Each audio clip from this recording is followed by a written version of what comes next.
Gracias, presidente.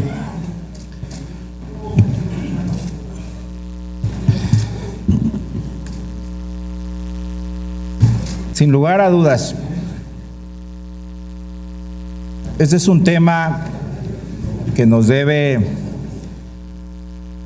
conmover a todos, pero también nos debe llevar a actuar. Antes de que ustedes llegaran a sus curules, les dejé un libro sobre el tema de migración. Y ese libro inicia con una experiencia personal de un servidor. A mí me tocó, por el destino, cruzar la frontera de los Estados Unidos como ilegal en 2 ocasiones. La primera cuando cumplí 6 años, 39 horas en el desierto de la mano de mi madre, y llegamos a vivir a los Estados Unidos porque no había oportunidades de trabajo en el país. Y la segunda vez me salí de la Facultad de Derecho y me metí en la cajuela de un carro de Nogales a Tucson y de Tucson a Phoenix por el desierto de Arizona para llegar de ilegal a los Estados Unidos por segunda vez. Quienes hemos estado allá de mojados, buscamos la forma de escondernos. Esa es la verdad. Cuando uno escucha a los políticos en México que dicen que uno va a ir al consulado y que va a ir uno a la embajada y que va a ir, pues la verdad lo que menos quiere uno es que lo vean, porque uno le tiene miedo a todas las autoridades, no solamente al ICE, no solamente a la Border Patrol, sino a todos. No sabes en qué momento alguien te va a poner para que te deporte. Pero esta historia que yo viví en carne propia y que también fui deportado en 1994, la viven millones de mexicanos y la viven miles de familias. Pero hay que decirlo también, el fenómeno de la separación de los menores de sus papás que son deportados no es un fenómeno nuevo. Lo hemos venido denunciando desde hace 4 años y presentamos aquí en el Senado cifras de hasta 5,000 menores que habían sido separados de sus padres. Y le pedíamos al gobierno federal que actuara en consecuencia, que hiciéramos algo para señalarle a los Estados Unidos que estaba cometiendo un error en nuestra relación bilateral, la más importante que tienen en todo el mundo. Que valoraran qué es lo que significa nuestro país para los Estados Unidos, por lo menos en 4 materias: materia comercial, en materia de seguridad nacional. Somos el ombligo que les cruza a la mitad del país, 3,209 kilómetros de frontera nos separan con ellos, y por ahí nunca ha atravesado un terrorista, un arma química, un arma nuclear, nadie que les vaya a hacer daño a su seguridad interior. Eso se los garantiza México. Del 100% de los centroamericanos que quieren viajar a los Estados Unidos para ingresar de ilegales y trabajar allá, el 94% lo detiene en nuestro país. Ellos detienen el 3% y solo el 3% logra cruzar la frontera con los Estados Unidos. No hay una valoración real de lo que significa nuestro país para los Estados Unidos. Y yo creo que es momento que el gobierno federal le haga saber que esta relación va mucho más allá de un tema comercial y va mucho más allá de un tema de migración. Es importante que golpeemos la mesa y le digamos a los Estados Unidos lo que realmente valemos como socio comercial, como vecino y sobre todo con quien compartimos una de las fronteras más grandes del mundo. Lo que está pasando con estos casi 2,000 casos de niños que fueron separados de sus padres, pero además muchos de ellos llevados a un bodegón donde no había instalaciones adecuadas, y lo que hicieron fue instalar jaulas que eran destinadas para gallinas y encerrar allá a los niños.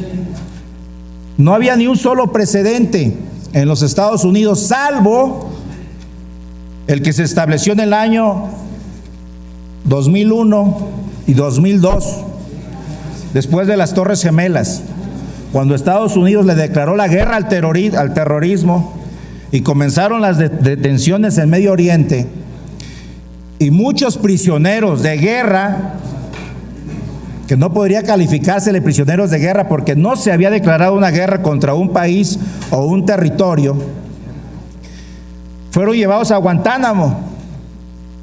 Y como la base en Guantánamo, Cuba, tampoco estaba acondicionada para recibir prisioneros, en las jaulas donde tenían a las gallinas y a los puercos en Cuba, ahí encerraron a los prisioneros de guerra supuestamente terroristas.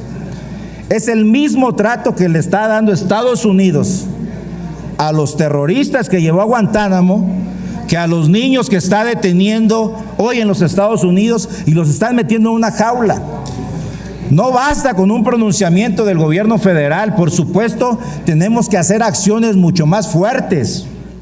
Cualquier país del mundo, por lo menos hubiera retirado su embajador, por lo menos.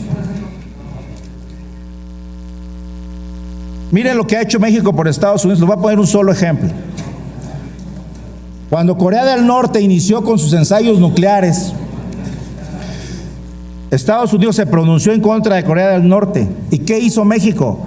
Corrió al embajador de Corea del Norte en solidaridad. A ese nivel de abyección llegamos. Hoy Corea del Norte y Estados Unidos ya están de la mano y México en la vergüenza como el que se mete en los pleitos de casados. No podemos seguir así. Dentro de todos los casos de cientos de niños que están enjaulados, no solamente mexicanos, sino de Centro y Sudamérica, hay un caso en particular al que quiero referirme, de una niña con síndrome de Down, detenida en Brooksville y separada de su tutora. De por sí es grave tener a un menor de edad enjaulado, pero tener a un menor de edad con discapacidad enjaulado, ese es un crimen. Le exigimos al gobierno norteamericano que de inmediato ponga en libertad a esos dos hermanos y los reúna con sus familias. Le exigimos al gobierno norteamericano que ponga fin a este enjaulamiento de los niños y reúna a las familias y que se aplique lo que dice la ley. Los menores deben quedar bajo la custodia de la Secretaría de Salud de los Estados Unidos, no bajo la custodia de Migración. No es posible que hoy Migración tenga retenido a estos menores, y mucho menos tampoco aceptemos que a los migrantes se les criminalice cuando su único delito es haber cruzado la frontera para buscar trabajo que hoy no les estamos ofreciendo en nuestro país. El grupo parlamentario del Partido de Acción Nacional suscribe el pronunciamiento de la mesa directiva en todos sus términos. Sin embargo, queremos pedir, por la gravedad de este asunto, que en el punto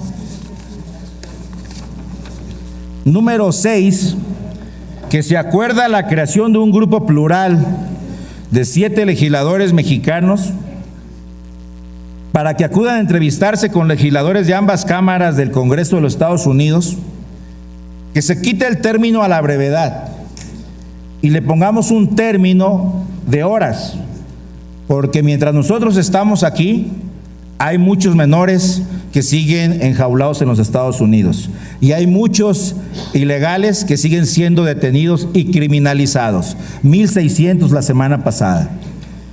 Yo considero, presidente, que debemos de ponerle un término de máximo 12 horas para que se cree ese grupo plural de legisladores y que a brevedad pueda ser el día de mañana en el que se trasladen a los Estados Unidos, a la ciudad de Washington, D.C., y puedan plantear no solamente el malestar del gobierno federal, sino la inconformidad que hace el Senado de la República y la Cámara de Diputados representadas en esta comisión permanente. No podemos permitir que ningún niño de ninguna nacionalidad sea criminalizado y encerrado en jaulas. No podemos permitir bajo ninguna circunstancia que ningún migrante sea criminalizado, y más cuando México, nuestro país, se ha caracterizado por ser uno de los países que más migrantes en situaciones de persecución ha recibido. Aquí durante la Segunda Guerra Mundial recibimos a 2,000 alemanes que iban huyendo, a 5,000 japoneses, a 3,000 italianos, 200,000 guatemaltecos durante las dictaduras, más de 4,000 argentinos, 1,000 uruguayos. México tiene una gran historia como receptor de perseguidos políticos y de gente que ha huido de sus países para poder buscar una vida mejor. Nuestro país ha dado el ejemplo al mundo. Hoy demos el ejemplo como Congreso y como gobierno, que frente a Estados Unidos no nos vamos a dejar.